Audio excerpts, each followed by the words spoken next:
Isa nungu Vanua Kovidi, nungu Vanua domoni, salah sakina na ya longu, isa na nungu yanu yanu, wakaliri lalama beyo, nandu iroka nisenikau, vitina ke tuku, sama kaneta na lomangu. Eu sa kinda bekem roti na vekangu ne mai vadango ke kai nangu 𝗓𝗏𝗏𝗏𝗏 mina wale buna vi semati tiko vi wale tiko na tuku mai na domini kai nan na togo lo mo ke burbura mai rauti ken be basika na bia ulibili bene vital no na uno levo atro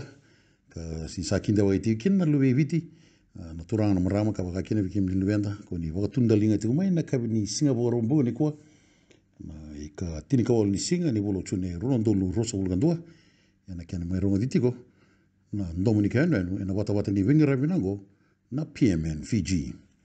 Ena nonda I iteitei na kabini singa ni kuenda na rongo ditiko indona vakamadala mai ve Ratu Josaia Rayawa indona ivakalesilesi ena dona Soqosoqo ka sa kuru se activity sa katinga kua na keni talanoa se na keni tuku wakatala kina na sa kiti ni nodratou vengaravi. Ena ndra so community ko mai nandau Tavioka na ve sai viti mai wata kina indona Soqosoqo ka sa toso mina sa katinga singa ni kua na kena didiwaki. Turang kena marama den dau maka menda warong manda ve Ratu Josaia Rayawa. Ratu Josaia Rayawa, Presidente di Tavioka Growers Association Viti. Mai surat sa katigo na kabinani ko me ndo tunga na kena update ni tos ni Tavioka Growers Association. Lomi ni vida na bola sauti sengai adongo mai tarovi tiko vakararamba na tostoso ni sasangata kini bisnis ingo patake na vakandewa itu na tuku na visai viti na vuku ni COVID restrictions. Sanda ungeti saka juga menda muria tal juga na tubu ni kasa vakanda boro tu na matentu kena lawa menda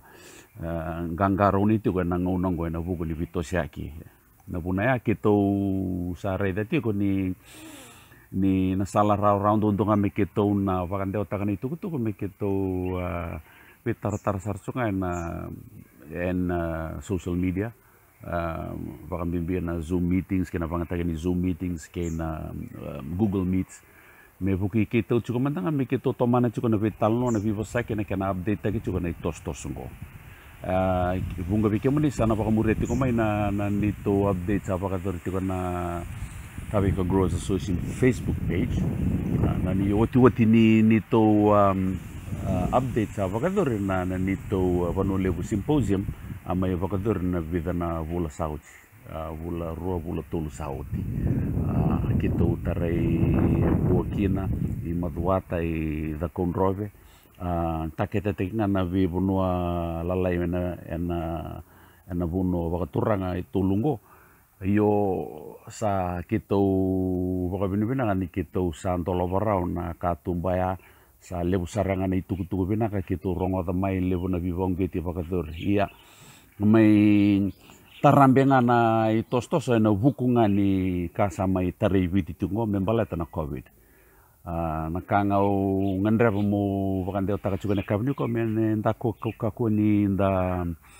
loma lenga taka na ka kede tarai kenda juga na ngonongo da vivong geti tunga da rai tunga ki wana kalau ana nito sasango kito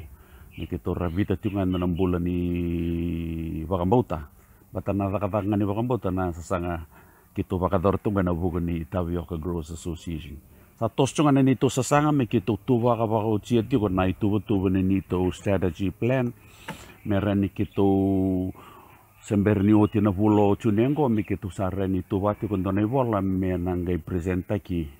vida na nito investment portfolios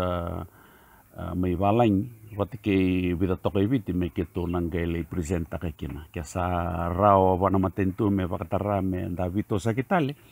Sa nanggay bebe kusar kina vakalibo na nito sa sangata ka na tos. Nangauna sara mandangango na lomani vita na pulango sa entavo songo saratunga na flour mill na nanggangi ni flour mai doloi suva. Iyo sa bakante umay vikito ni sara ni kito tose toka taletuko na itostosongo. Not at full operational rate, but sa rani kito vito sa kichuko na timi maisu merato rani sa sangata kana kena sa varau ta kena ndolo vitale na ngangi ni valawa me buki kito mi kito pakatapara na lomani vulo tolongo na outstanding orders se chuko kito na balata na Tavioka flour nito salangan ni bibong kiti vir na wakarong tiko mai vike mani na iteitei mi se viti ke mani sa sema tiko mai wana lako ni Tavioka Growers Association ni ngungu mato chuko na nomani sa sanga na viung geti chunga vike mani ni reve chunga ni vakatulewanga vakaike mani na vuku ni kaya ndondonu vike mani moni vakador na ngonongo family first ngarava mandangaya ni ngarava mandangane ni mundi matapu vale veterna vioka ni vakavuli ti ke mani na nomani sa sanga kiana vakataka chuko na iteitei na tos ni Tavioka enangai lutu ndonu ngame na kiana ituwa na ngauna samai vakatavarikina na veika sa tutuwa chuko na management ni Tavioka Growers Limited. Leiba chuko bira to merto da vai dar chuko to itavi kenda keda na kena bonda iteitei chunga vakaleu.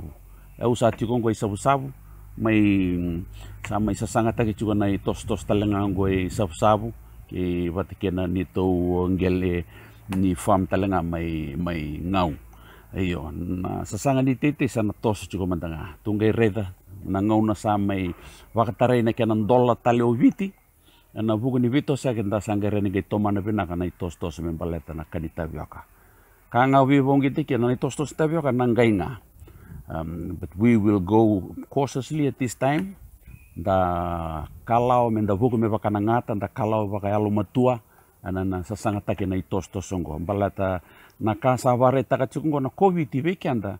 mesa kandina nga mesa vakanda vurenga na itubutuba ni sonam business e o kati kenda vata keve kina menda vakai tavita ki kenda kina da vaka nga na nonda mbula da sasanga taki kenda da rawa kambo rauto kai ni sona silini me bebuka toka na itostoso kame mbula tiko na matangali vingara vakakoya akito vakambota na usutu ni revotu me baleta na Tavioka Growers.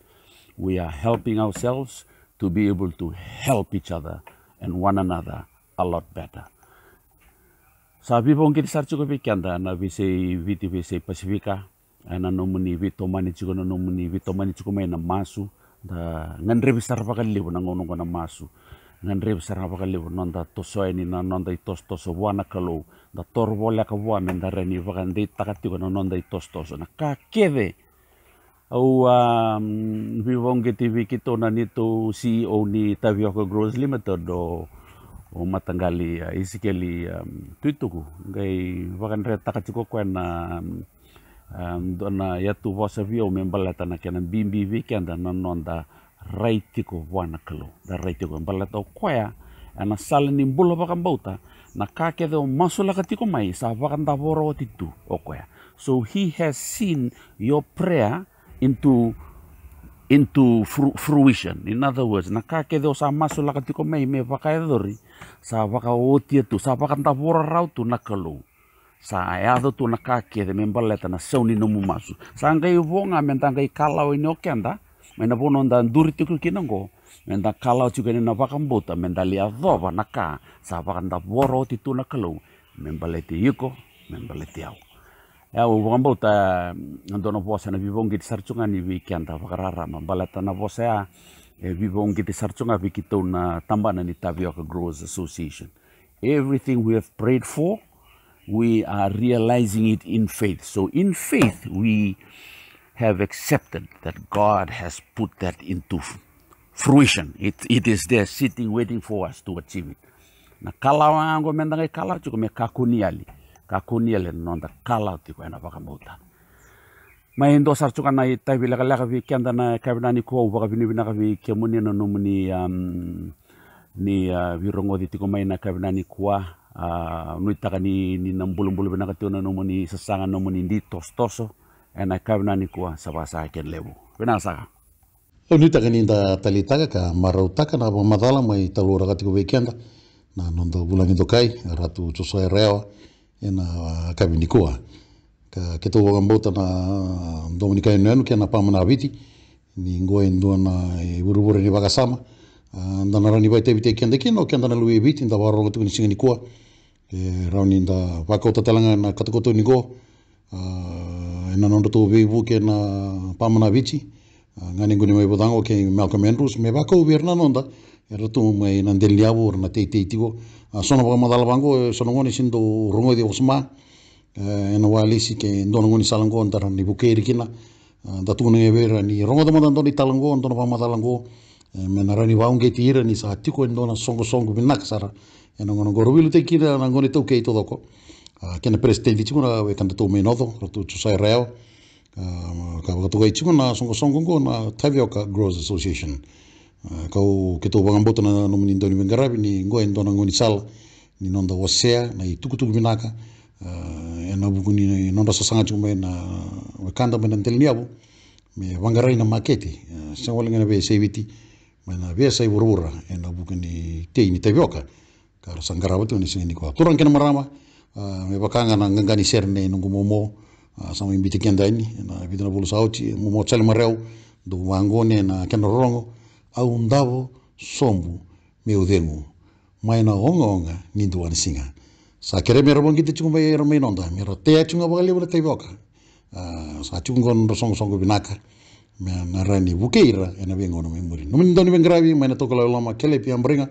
ena buku ni ndomuni kainu enu simati kenda bata chunga ini roni doni bengravi binaka ngani ngu nemai budango ke kaino ngu 𝗓𝗏𝗏𝗏𝗏 ena bata ni binaka ni bengravi na pamana vite na kabini singa vorong buku ni kwa na ikatin ka ni singa ni volo chune ronondolu rosa ngol kandua me adona ngona kataraba chale mareu tabiuni na Melanesian saloloma tuyani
kami bida patanay ang babi